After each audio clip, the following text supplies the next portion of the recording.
ದಾವಣಗೆರೆ ಉಪಚುನಾವಣೆಯ ಅಭ್ಯರ್ಥಿ ಮೇಲೆ ಮಾರಕಾಸ್ತ್ರಗಳಿಂದ ಹಲ್ಲೆ, ಮನೆಗೆ ನುಗ್ಗಿ ಅಟ್ಯಾಕ್ ಮಾಡಿದ ಗ್ಯಾಂಗ್. ದಾವಣಗೆರೆ ಉಪಚುನಾವಣೆಯ ಅಭ್ಯರ್ಥಿ ಯಂಗ್ ಸ್ಟಾರ್ ಎಂಪೋರಿಯಂ ಪಕ್ಷದ ರಾಷ್ಟ್ರೀಯ ಅಧ್ಯಕ್ಷ ಶಹಬಾಜ್ ಖಾನ್ಗೆ ಈ ಹಿಂದೆ ಹಲ್ಲೆ ನಡೆಸಿ ಕಸದ ಬುಟ್ಟಿಗೆ ಹಾಕುತ್ತೇವೆ ಎಂದು ಬೆದರಿಕೆಯೊಂದು ಬಂದಿತ್ತು.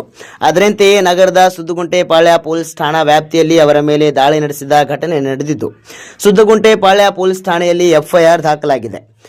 ಶಹಬಾಜ್ ಖಾನ್ ದಾವಣಗೆರೆ ಉಪಚುನಾವಣೆಯಲ್ಲಿ ಸ್ಪರ್ಧೆ ಮಾಡಿ ಇತ್ತೀಚೆಗೆ ಬೆಂಗಳೂರಿಗೆ ವಾಪಸ್ ಆಗಿದ್ರು. ಈ ಮಧ್ಯೆ ಮೊಹಮ್ಮದ್ ವಸೀಂ ಎಂಬಾತ ಶಹಬಾಜ್ ಖಾನ್ ವಿರುದ್ಧ ವಿಡಿಯೋ ಮಾಡಿ ಅವಹೇಳನಕಾರಿ ಮಾತುಗಳನ್ನು ಆಡಿದ್ದು.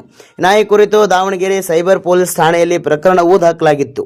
ಇದಾದ ನಂತರ ಅದೇ ಪಕ್ಷದ ಹಸೀನಾ ಬಾನು ಕೂಡ ವಿಡಿಯೋ ಮಾಡಿ ಶಹಬಾಜ್ ಖಾನ್ಗೆ ಬೆದರಿಕೆ ಹಾಕಿದ್ದಾಳೆ ಎನ್ನಲಾಗಿದೆ. ಇದರಿಂದ ಕೋಪಗೊಂಡ ಶಹಬಾಜ್ ಖಾನ್ ಹಸೀನಾ ಬಾನುವನ್ನ ಪಕ್ಷದಿಂದ ವಜಾಗೊಳಿಸಿದ್ರು.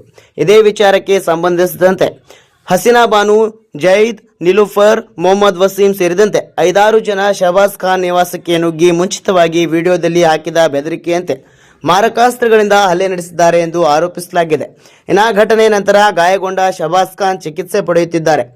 ಈ ಕುರಿತು ಸುದ್ದುಗುಂಟೆಪಾಳ್ಯ ಪೊಲೀಸ್ ಠಾಣೆಯಲ್ಲಿ ಎಫ್ಐಆರ್ ದಾಖಲಾಗಿದ್ದು, ಆರೋಪಿಗಳ ಬಂಧನಕ್ಕಾಗಿ ಪೊಲೀಸರು ತನಿಖೆಯನ್ನು ಮುಂದುವರಿಸಿದ್ದಾರೆ.